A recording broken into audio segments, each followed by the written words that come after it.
Um, I just wanted to come on here and go ahead and talk through some video. Um, just kind of talk about some of my ideas that have come to mind right now. Whether that be a trade idea or just mental framework, philosophy things as well. I kind of jot down some notes and some just some main points that made me even think about this. But I was wondering the other day, why is it that in some cases, right? Why in some cases is it that in the moment you tell yourself you're going to do something, but after time passes, or maybe you have a different rationale on why you want to do it, or like, why do we change our minds so quickly and so effortlessly? Like, why do we generally lack discipline in certain cases? And I can kind of see where the other side of the coin is. Well, I prefer the flexibility. I prefer the ability to say I'm going to do something, but new information presents itself, and now I'm going to do otherwise, right? And I completely get that, right? I completely get that. But when it comes to those scenarios, that's when it should be judged as that scenario. In my eyes, at least, right? When it comes to those types of suggestions, that's when it should be used. But there's a lot of other similar suggestions where I don't think that logic should be applied to, but human nature, or at least myself, in my routine, I've found that I still find a way to apply that logic to mine as well. And it could be something as simple as, I'm going to wake up tomorrow at 6 a.m., right? If I say that right now, that means I have 8 hours of sleep, 7 hours and 50 minutes, looking at the time up in the top right, counting the 15 minutes of cool down and actually falling asleep. And then that leaves 7 hours and 30 some minutes of actual deep sleep, right? Which generally should be enough.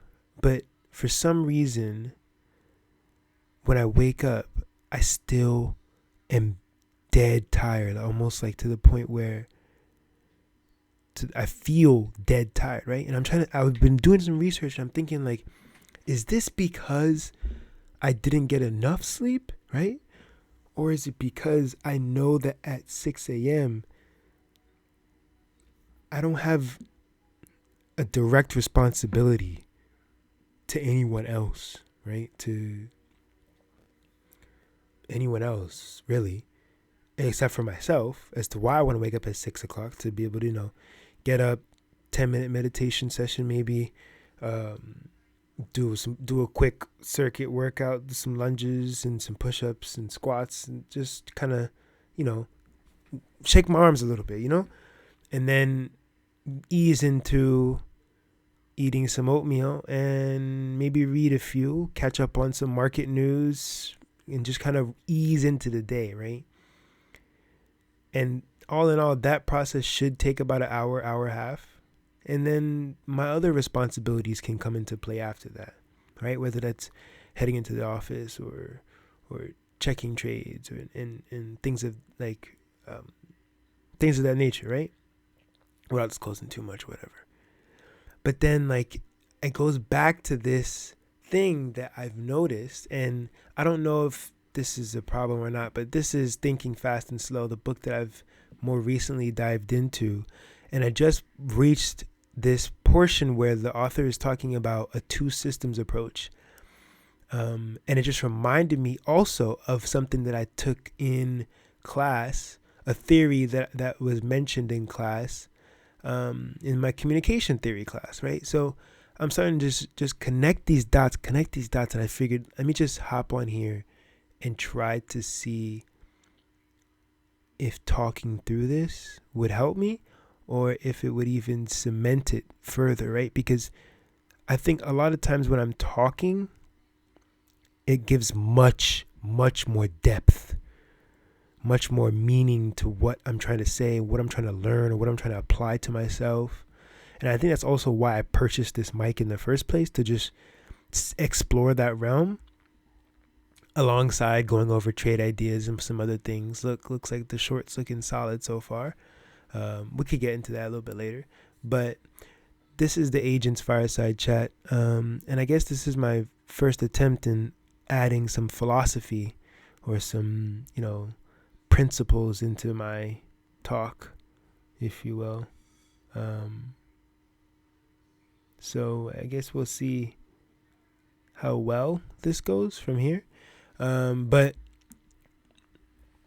so in this two systems approach that the authors mentioned, I could just read this section real quick, right? Psychologists have been intensely interested for several decades in two Magdi, and I don't even know what that means. Let's see if we get a lookup. Can we look it up? Lookup selection. Phi pron. Okay. A way and manner in which something occurs or is experienced. Wow. Okay. That's mode. Actually, that's not even. Maybe it's. This is something that I have to definitely. I'm gonna add this to my vocabulary list. Here. Oh, come on, guys. Come on. I gotta look that one up. I gotta figure out what that one is. Mog. Like I wanna process. I'm assuming. Okay.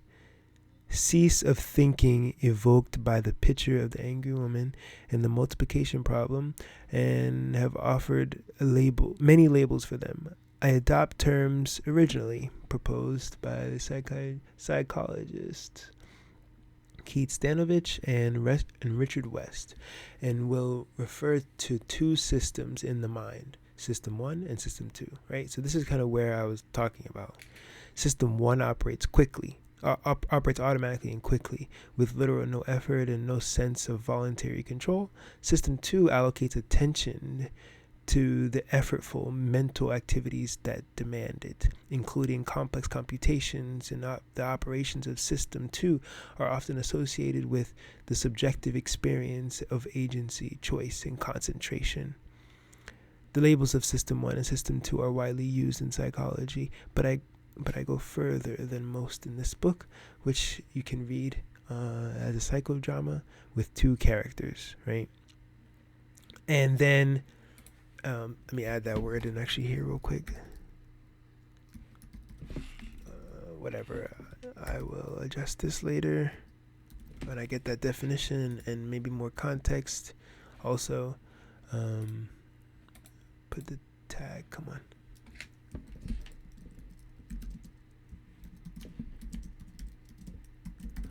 So you get that there. I can add that tag to it so I know where I got it from. And then I could put some more info and say page 38 just to talk to my future self, because I'm definitely going to not remember where this is at. Right? So yeah. So if we go back to that, right? And then I go back to what I've mentioned in these notes that I have here. Right? Like, and the main thing in this symbolic interaction theory or framework, right? George Herbert Mead basically proposed that people act based on symbolic meanings that arise in our everyday situations.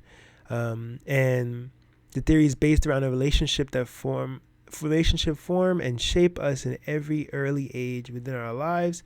And it basically helps us understand like the overall sense as to what's happening. So it basically is where you create meaning, right? Meanings that are attached to certain associations, and then you place that meaning in society and you place it within yourself.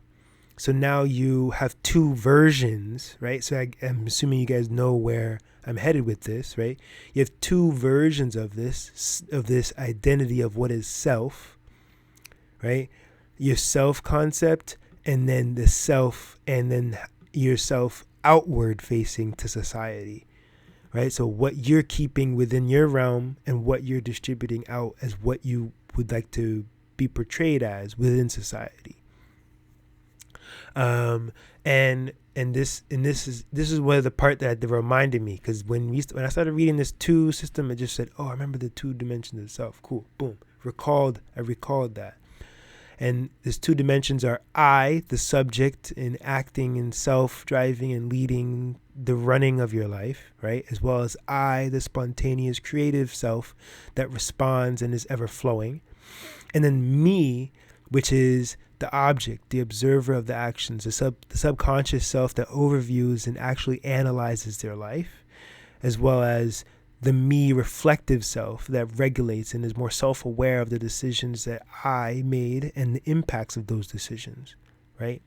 So if I put aside this psychology, symbolic interaction theory, or any of the other communication theory stuff I was talking about, this two systems approach that I'm talking about is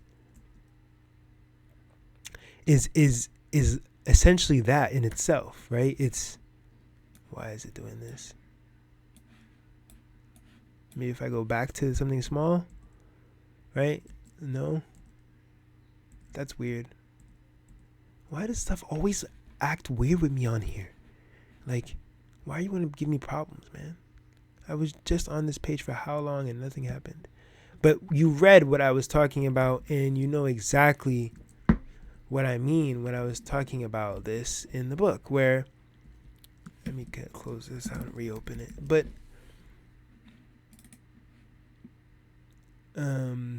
yeah, it's really interesting to see that something as similar as that was then reused to try and figure out where is it. Okay, here we go. In this two system approach, right? Where you operate quickly. System one says, yeah, boom, off top of my head, this is what makes sense. And then system two, boom, that's what reflects, I believe, on system one after that decision is already made, but then starts to think a little bit deeper and question system one as well. And I think that is a part of the problem, right?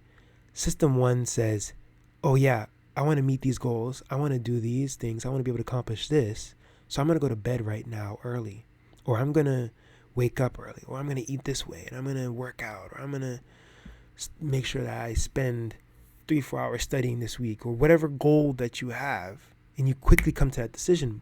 Why? Because you feel the urge and the need to do it, whether that was because of an external thing, right? That alerted you and told you that you needed to do this, right? It said, hey agent, hey so-and-so, your grade in this class dropped. So you need to actually put yourself in gear and get to it.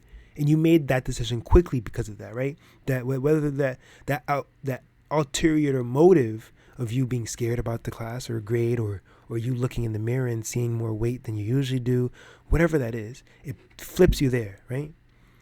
But then when that second system comes in, when that alarm goes off early in the morning, when it's time for you to actually do those things and pay the piper, sometimes you continue to look at it and you say, well, maybe I can skip today, or maybe I can, kind of do these things. And I'm not here to offer you a solution. I don't even know that problem, the solution to that, right? It may be a much more like deliberate thing that you need to maybe push through, or that I need. Let me speak in terms of I apologize. But maybe it's a more deliberate thing that I need to do, right? Because I know that I've been working on waking up early, and that's most certainly part of my problem. I know what things to try and reduce or increase my success and my ability to wake up earlier. Do I do all those things all the time? Most certainly not. Do I fail often? Yes. But do I have like these one-off days where I succeed really, really well and I feel really, really well? Yes. And those days show me that it's possible, one. But then two, that there's some other portion of it, right? And I think it's a responsibility portion of it that I think I get tied to. I had to take my girlfriend to the airport super early. And she's like, hey, you're going to be able to wake up? And I'm like, I got to take you to work. I got to take you to the airport, right? So I'm not going to let you miss your flight, right?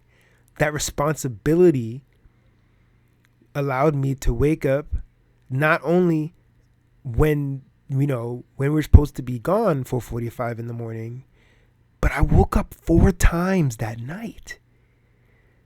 And I went to bed maybe 9:30, right? And it wasn't.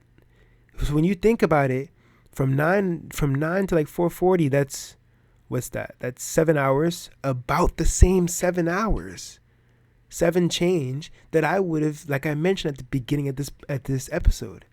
It's about those same 7 hours. So like, why is it that it was so easy for me to wake up and be able to bring her to the airport at 4:45 in the morning, right? But if I fall asleep an hour later, I can't wake up at 6, and I'm struggling.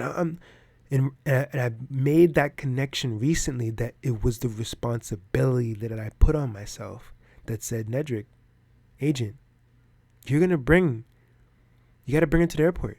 So because you're the ride, and as a man, this is your responsibility, right? Especially after accepting the ask or the favor on their part, right? You got to come through. You got to come through. So what I'm trying to do now is, and what I'm realizing right now as I'm even talking to you all, is that maybe I need to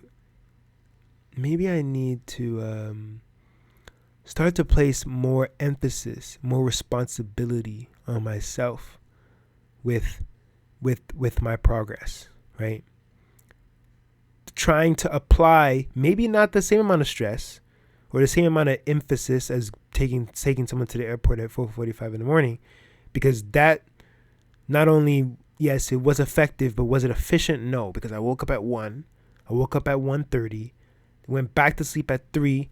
And when I woke up at 3, I remember looking around and saying, okay, I got an hour 45. If I go back to sleep, would I even be able to wake up? Like, is this going to be right? Like, you know what I mean? And it was really stressful at that 3 o'clock. I got up, drank some water, went back, used the bathroom, went back to sleep. And that only lasted 40 some minutes. So I was up from about 4:10 waiting, just saying, okay, I can't go back to sleep one more time. I don't want to do this. This is also not even efficient sleep. I'm not reaching past REM, or I believe it's REM. Like these phases of sleep, and I still do need to continually learn on that. But I haven't reached these phases of sleep, and this sleep, it's not even really like efficient sleep. It's not productive sleep. I might as well just read this book for this next 20, 30 minutes while I wait for the time for us to leave out. And I think there's a happy medium in between this all, where maybe you hold yourself to these responsibilities, right? And you have these internal responsibilities that don't involve others, right? That doesn't involve the self-concept of it in society, but the self-concept of yourself, and hold yourself with that high honor, right? Hold yourself at a high honor so that you begin to, place this amount of emphasis on the things for yourself. You are the most important person in your own life, believe it or not, right? And you have to tackle these misconceptions and inconsistencies within yourself, with all these things. So I did it again. I was saying I apologize, everyone. This is not, I'm sorry. I'm getting better. I'm trying to get better at this, all in all. But so I'm trying to figure out now, right? So now that I've recognized this, it's been talked about 2 separate moments, and I've applied it to it in examples in my life as well, and other things. Now, how do I I don't want to say trick myself, right? No, that's not a trick, right? This is all still that, and that's the word that's coming to mind. But how do I develop that high level of honor within myself? Not honor towards others and what I should do for them or what I should provide for them, but now this honor of myself, that I need to do this. Why? For myself. And that in that moment, even though I can hit the snooze button and that I can skip the gym, whatever, but the overall goal, the ultimate goal, the better, fully fleshed out goal is you following through on that system. The one that you set the night before, that said you were going to wake up early, that said, hey, I'm going to get rid of 25 accounts today, but by noon you only had 4 done, right? And you try to figure out what happens there. Maybe you got distracted, and then continue to eliminate those distractions and just find pace. Find pace lap after lap after lap as you go through certain things and you grow as an individual. So this is kind of just like a main first portion of my fireside chat that I just felt was on my chest and I wanted to get out. That myself been struggling with this internally for quite some time, and I've inconsistently hit my goal, if you know what I mean, right? I have not found consistency within my goal yet, and my several goals. So, I mean, I'm going to continue working on this, and I guess I'll provide you all updates on it, right? But this is pretty much what I've, been working on all in all. And I think I actually even want to split this off from my other talks, or no, I'll keep it together. Philosophy and economics, they kind of go hand in hand because they're all just emotions compiled together. But, all right, so let's get into it. I have not even really looked at this chart much, really. Aside from when? I think last Thursday or last Friday. Last Friday was the day I traded. So today's Tuesday. I haven't traded all week so far. And we do have some big news coming up. I think we have the Fed events coming up, as well as. Let me check real quick. I'm sorry. We've got boop. Wall Street closed higher. Yeah, we get that. But I think we got some key economic events coming through. What else? Mainly earnings, right? We've been getting a lot of earnings, and clearly guidance is dropping, and basically what we thought. Right, we saw last week glimpses of positivity and people, backing their reserves and so on, but what we thought still came through. So, on the U.S. economic radar, the Labor Department is scheduled to report initial claims for state unemployment benefits. They're estimating for them to fall by 4,000 from 244,000 to about 240. And I'm also seeing major headlines of the exact opposite because Shopify just cut 10% of their workforce, I believe. And I've heard similar claims to other companies as well. So it most certainly may not be in this week's tomorrow data for sure. I get that, but the overall trend and movement of it all, I believe, is still very prominent in the downward direction, showing that, hey, unemployment is currently on the rise to some extent. Um, and that's kind of that macro landscape at the moment. Um, the the other main thing is, um, like, all in all, we've seen oil drop as well, right? People are saying that, people aren't really driving as much this summer as we have seen prior. And but I'm kind of intrigued to see, because I'm reading that they're saying oil prices slipped after the U.S. government data showed lower gasoline demand during the peak summer driving season, as an interest rate hike by central banks to fight inflation fears and the economy could slow, right? Cutting energy demand. But my question is, does that energy is that isn't that same energy then being used in this airline demand that we've seen? Because I've been seeing tons of scenarios worldwide, at least. Like, I guess we can separate the worldwide versus the U.S. portion of it all, right? But I think people are still flying domestically very heavily. People are still, like, they're saying, forget the price. I don't care the price. I want to go, so I'm going, and they're gone. Like, and I think I would have thought, but maybe overall the airline, and this is a good thing to just think through, at least, right? I feel, because maybe airline oil or airline effects on the prices of oil don't go in that direction, but they go in the direction of the prices of oil affect the prices of airline prices, obviously, right?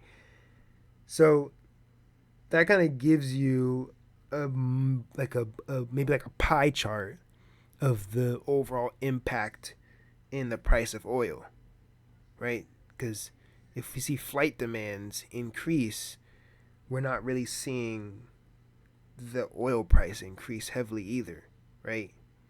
And being in a scenario where I feel like we're low supply as well, with Russia being basically sanctioned off, and still kind of in uneasy, not certain terms with the Saudis in that region of the world. It's kind of interesting to see that yes, driving on our roads, that demand, it has such a prominent effect, right, on the overall oil prices. But that was just something that I noticed while reading it. I wanted to point out to you all. But to go back to the jobs and some other things, right? So Ford also planned to cut 8,000 jobs. I also heard their what was it? Their Bronco had major issues, and they've issued a recall. I don't know the exact details on that. Someone please fact check me, but I do remember reading that the Ford Bronco had some issues more recently. What else? It's a lot of stuff going on. Um, and even if I were to go back to gas and just kind of talk about gas for a moment, like, I'm wondering if this, like, rise in independence that's needed, right? So you know how we had, or you may or may not know, but we had our pipelines, fracking in the United States, right, under the Trump administration, and I believe as soon as Biden reached in office, we pretty much shuttered those, right? And then, but that independence that we lost of producing our own oil is now something that's a question, right? Like, should we have done this? Should we have, like, given up our independence to rely more on the imports of oil rather than that, right? Or should we focus more on the environmental effects of fracking and what it's doing to ourselves and our earth, right? And then the same question could then be applied to what's going on in the chip sector, where we have major people in the U.S. House lobbying to essentially bring over these manufacturers. I believe we have a new TSMC fabrication center that should be opening up within the coming years in Arizona, as well as something I believe that's going to be in Ohio. But they're also trying to, lure them over, giving them, basically boatloads of money to lure them over here to meet, keep our chips here in states made and through, so that we can use them for our computers or cars, everything that we're producing over here, and not rely as much as the island of Taiwan specifically. And this is what I'm thinking of as like a potential idea of a state where we may be moving towards, like in this coming decade, in like a longer term period, right? Like, I'm not gonna put an exact time frame on all of this, right? Like, I'm gonna maybe say in this coming decade or so, or maybe, right? But it seems though like that we may be in a phase of anti-globalization, right? Where we start to view our independence of things, our ability to do it on our own, as higher than the cost it is to produce that, right? That good, right? Because we all know labor in the United States is cheaper here than a lot of other cases, a lot of other countries in these developing nations, and maybe a lot of entities are starting to see that value, and we as a people are starting to see that value as well. And this is still very, very early stage ideas, and maybe just, me thinking out loud again. But I'm starting to see this this like framework being built out where this may be the case. I don't know exactly like the full through and through effects of this, right? Because we haven't really gone through much of this period, but I'm starting to think that a lot of people, or that a lot of things may be in that direction in these coming years. This anti-globalization, more independence on oneself to be self-sustainable, right? With all the commodities that a nation state needs. And that may very well continue to trickle down and trickle through into some other cases. Whether that's, let's see, I think it locked. Hopefully it didn't stop. Did it stop? Okay, it's still recording. Okay. And that's kind of another topic, or another thing that I wanted to eventually get into. So I'll probably jot that note down and maybe use it as a theme and come back to it, right? If I see it in another case. And I'll continue to present those to you all in my fireside chats. But that's pretty much it for the day. I believe I've talked enough. Was this 30 minutes now? 31 minutes now? That's the Agent's Fireside Chat closing off on July 26th at 10:42 p.m. I hope you all have a great night, and stay blessed.